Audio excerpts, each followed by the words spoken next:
इस वीडियो में हम वितान के जो चारों चैप्टर हैं उनके जो है कुछ अति लघु उत्तरीय प्रश्न के बारे में चर्चा करेंगे।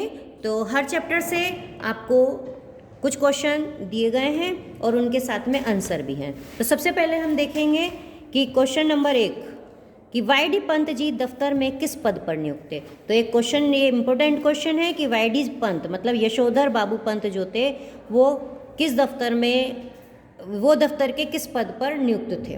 तो वो जो है दफ्तर के किस पद पर थे? Section officer. इसका आंसर है कौन सा पद था उनका? सेक्शन ऑफिसर के पद पर नियुक्त थे। फिर इसका नेक्स्ट क्वेश्चन, यशोधर पंत जी जब रोजी रोटी की तलाश में दिल्ली आए तो उन्हें किसके यहाँ शरण मिली। क्वेश्चन है उनके किसके यहाँ रुके थे, किसके यहाँ उन्हें सबसे पहले रुकना पड़ा था। तो वो उन्हें जो है किसने अपने यहाँ रखा था? तो वो था नाम कृष्णानंद पांडे। कृष्णानंद पांडे जी के क्वार्टर में वो रहे थे और कृष्णानंद पांडे जी का जो नाम है वो शॉर्ट में है किशनदा।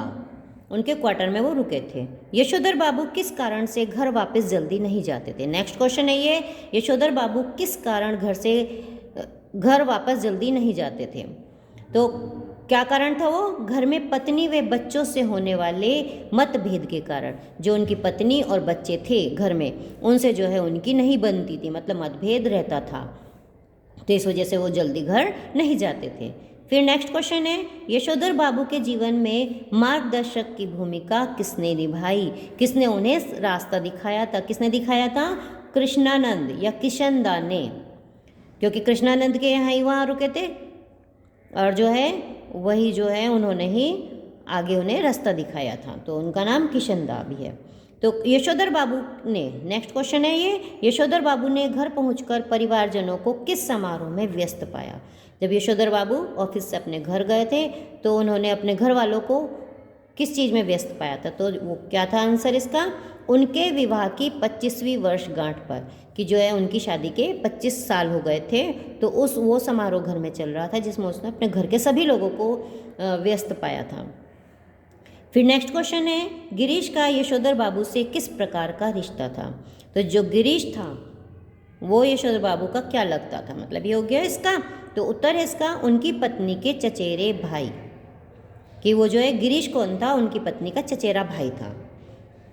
फिर नेक्स्ट क्वेश्चन है, भूषण ने अपने पिता यशोधर बाबू को उनके विवाह की 25वीं वर्षगांठ पर उपहार में क्या दिया? कि उनके बड़े बेटे ने उन्हें उपहार में क्या दिया था? ऊनी ड्रेसिंग गाउन, कि गरम जो है वो एक ड्रेसिंग गाउन था, वो उन्हें उपहार में दिया था। नेक्स्ट क्वेश्चन है, यशोधर बाबू ने गाउन पहनकर अपने अंदर किस व्यक्ति की छवि का अनुभव किया? उनके अंदर क्या, मतलब उन्होंने अपने अंदर किसको देखा था? तो किसको देखा था? किशनदा को। जिस समय, नेक्स्ट क्वेश्चन है ये, जिस समय यशोधर बाबू दिल्ली आए तो किशनदा ने उन्हें किस प्रकार का कार्यभार सौंपा। जब सबसे पहले किशनदा कि यहाँ वो पहुँचे थे तो उन्हें जो है उस समय उनकी पढ़ाई भी पूरी नहीं थी और जो वो शहर आए थे तो उन्हें क्या काम मिला था? तो उन्हें किशनदा ने अपने यहाँ रसोइये का काम सौंपा था, रसोइया बना दिया था। फिर नेक्स्ट क्वेश्चन है, यशोधर बाबू का विवाह कब हुआ था? यशोधर बाबू का विवाह 6 फरवरी 1947 को हुआ था। अब नेक्स्ट चैप्टर के हैं फिर ये क्वेश्चन, जूझ कहानी में आनंदा। क्वेश्चन है ये, जूझ कहानी में आनंदा किस बात को अपने दादाजी से कहने से डरता था? किससे बात को कहने से डरता था? वो पढ़ाई के लिए विद्यालय जाने की बात के लिए, कि वो पढ़ने के लिए विद्यालय जाएगा। खाली विद्यालय जाने की बात नहीं, पढ़ाई के लिए विद्यालय जाने की बात कहने से वो अपने दादा से डरता था। फिर नेक्स्ट क्वेश्चन है, पढ़ जाऊंगा तो नौकरी लग जाएगी, 4 पैसे हाथ में रहेंगे, धंधा कारोबार किया जा सकेगा। ये वाक्य कहते हुए आनंदा किस व्यक्ति का उदाहरण देता है? कि मतलब जब उसने ये बात कही तो किसका उदाहरण दिया? विठोबा आर्ण्या। याद रखेंगे, विठोबा आर्ण्या एक व्यक्ति था वहाँ पे, उसने उदाहरण दिया था। फिर नेक्स्ट क्वेश्चन है, वह व्यक्ति कौन था जो आनंदा के अनुसार दादाजी को अब उसकी पढ़ाई के संबंध में ठीक तरह से समझा सकता था और जिससे मिलने का आग्रह आनंदा ने अपनी माता से किया था? कौन सा व्यक्ति था जो उसके दादा को समझा सकता था? कौन था वो व्यक्ति? दत्ताजी राव देसाई। दत्ताजी राव देसाई व्यक्ति था जो उसके दादा को समझा सकता था। फिर नेक्स्ट क्वेश्चन है, रणनवरे मास्टर ने कक्षा में आकर किस कवि की कविता को पढ़ाया? एक टीचर थे रणनवरे मास्टर, जिसने जो है कविता सुनाई थी, जिससे वो प्रेरित हुए थे। वामन पंडित की उन्होंने कविता को सुनाया था। फिर नेक्स्ट क्वेश्चन है, मंत्री नामक मास्टर जी कक्षा में कौन सा विषय पढ़ाया करते थे? जो मंत्री नामक मास्टर था वो क्या पढ़ाता था? क्या पढ़ाते थे? मैथ पढ़ाते थे, मतलब गणित पढ़ाया करते थे। आनंद की, नेक्स्ट क्वेश्चन है, आनंद की कक्षा में मराठी विषय कौन पढ़ाया करते थे? तो जो है मैथ को, ये जो है मराठी विषय कौन पढ़ाते थे? न वा सोदलगेकर, ये जो शिक्षक थे ये इन्हें मराठी पढ़ाते थे। फिर नेक्स्ट क्वेश्चन है, आनंदा के जीवन में किस व्यक्ति के आने के उपरांत कविताओं में उनकी रुचि जागी थी? तो किस जो है शिक्षक के आने से उनकी जो कविताओं में रुचि जागी थी वो थे मराठी के अध्यापक। ये जो मराठी भाषा पढ़ाते थे ये जो अध्यापक थे ये जो है न व सोदलगेकर, इनके आने से उनकी जो कविताओं में रुचि बढ़ गई थी। फिर नेक्स्ट क्वेश्चन है, किसकी कविता जिसकी पहली पंक्ति इस प्रकार है? चांद रात पसरते ढाढरी पाठरी, गाया ढड़वी वरी आनंदा ने अपने मास्टर की चाल से अलग अपनी चाल में बिठाकर गाई थी। तो जो है उन्होंने इस कविता को अपनी चाल में गाया था, वो थे अनंत काणेकर। फिर नेक्स्ट क्वेश्चन है, सोदलगेकर की किस विशेषता से प्रभावित होकर आनंदा ने अपनी प्रतिभा को पहचाना था? कविताएं लिखना। जो कविताएं लिखने लगे थे वो सोदलगेकर शिक्षक से प्रभावित होकर ही उन्होंने कविताएं लिखनी शुरू करी थी, गानी शुरू करी थी। फिर नेक्स्ट क्वेश्चन है, कविता का सृजन करने के संबंध में कौन सा तत्व महत्वपूर्ण नहीं होता है? एक समय, कविता जब हम लिखते हैं तो कोई समय सीमा का बंधन नहीं होता है। अब देखिए नेक्स्ट क्वेश्चन चैप्टर है ये अतीत में, नेक्स्ट क्वेश्चन भी है ये, अतीत में दबे पांव पाठ में किस सभ्यता का वर्णन किया गया है? कौन सी सभ्यता थी अतीत में दबे पांव में? सिंधु घाटी की सभ्यता थी। फिर नेक्स्ट क्वेश्चन है, मोहनजोदड़ो को किस युग का नगर माना जाता है? तो जो मोहनजोदड़ो मतलब मोहनजोदड़ो था वो कौन से युग का था? ताम्र युग का। फिर नेक्स्ट क्वेश्चन, मोहनजोदड़ो का शाब्दिक अर्थ क्या है? मृतकों का टीला। जो शाब्दिक अर्थ है इसका मृतकों का टीला। फिर मोहनजोदड़ो में नेक्स्ट क्वेश्चन है, मोहनजोदड़ो में प्राचीन नगर सभ्यता होने के प्रमाण किस वर्ष मिले थे? सन 1922। फिर नेक्स्ट क्वेश्चन है, मोहनजोदड़ो में खुदाई का व्यापक अभियान किसके निर्देश पर आरंभ किया गया? किसने जो है निर्देश दिए थे? तो जॉन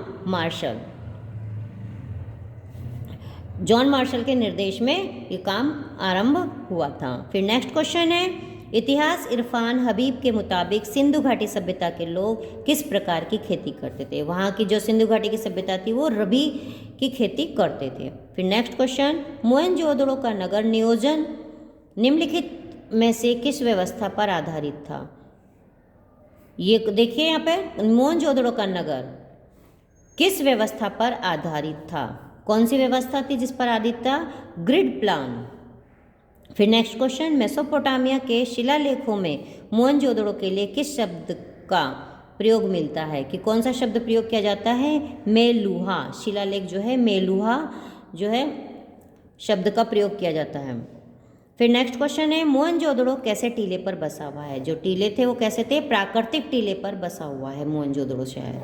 फिर नेक्स्ट क्वेश्चन है, मोहनजोदड़ो नगर में सभी घरों में एक ही आकार की ईंटों का प्रयोग हुआ है, उन ईंटों की माप क्या थी? उनका अनुपात क्या था? 1, 2, 4 इस अनुपात की सभी ईंटें थी। अब नेक्स्ट चैप्टर मतलब जो लास्ट चैप्टर है उसके क्वेश्चन है, तो क्वेश्चन देखिए, डायरी के पन्ने पाठ की लेखिका किस समुदाय की थी? देखिए कौन से समुदाय की थी? यहूदी समुदाय की थी।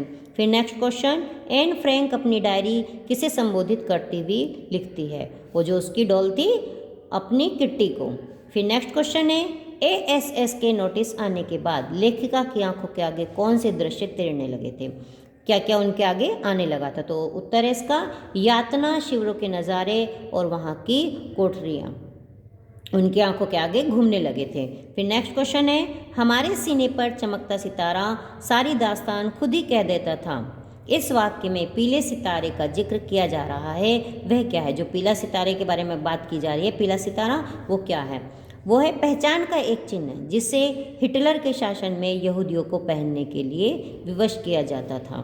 फिर नेक्स्ट क्वेश्चन है, नाजियों से बचने के लिए एन फ्रैंक का परिवार कहाँ छिपा रहा? उत्तर है इसका एन फ्रैंक के पिता के ऑफिस की इमारत में। नेक्स्ट क्वेश्चन, द्वितीय विश्व युद्ध के समय अखबार में छपी किस उत्साहवर्धक अफवाह का जिक्र एन फ्रैंक अपनी डायरी में करती हैं? तो कौन सा जिक्र था वो? टर्की तटस्थता छोड़कर इंग्लैंड के पक्ष में हो गया था। जो टर्की था वो जो है इंग्लैंड के पक्ष में चला गया था। फिर नेक्स्ट क्वेश्चन है, अज्ञातवास में रह रहे लोगों को राशन खरीदने हेतु सुविधा के लिए बनाए जा रहे राशन कार्ड कहाँ बन रहे थे? जो राशन कार्ड थे वो कहाँ बन रहे थे? वो बन रहे थे हिलवर्सम में। किस तरह की, नेक्स्ट क्वेश्चन है, किस तरह की मुद्रा को अवैध घोषित कर दिया गया था? तो कौन सी मुद्रा थी जो उस समय अवैध घोषित हो गई थी? वो थी 1000 गिल्डर के note. Anne Frank, next question, Anne Frank ने रेडियो पर हिटलर को किससे बातें करते सुना था? किससे बात कर रहा था हिटलर? घायल सैनिकों से। और घायल सैनिकों को क्यों गर्व हो रहा था? वो अपने घाव दिखा दिखा कर गर्व से बता रहे थे। फिर लास्ट क्वेश्चन है ये, एन फ्रैंक के जन्मदिन पर उसे मिस्टर कुगलर की तरफ से उपहार में क्या मिला था? तो जब एन फ्रैंक का बर्थडे था तो उसे कुगलर ने दिया था मारिया तेरेसा नामक की एक बुक दी थी और क्रीम से भरे हुए चीज़ के 3 स्लाइस दिए थे। आप सभी वीडियो पूरी देखें और जो है आपको क्वेश्चन समझ में आ जाएंगे। Thank you, have a nice.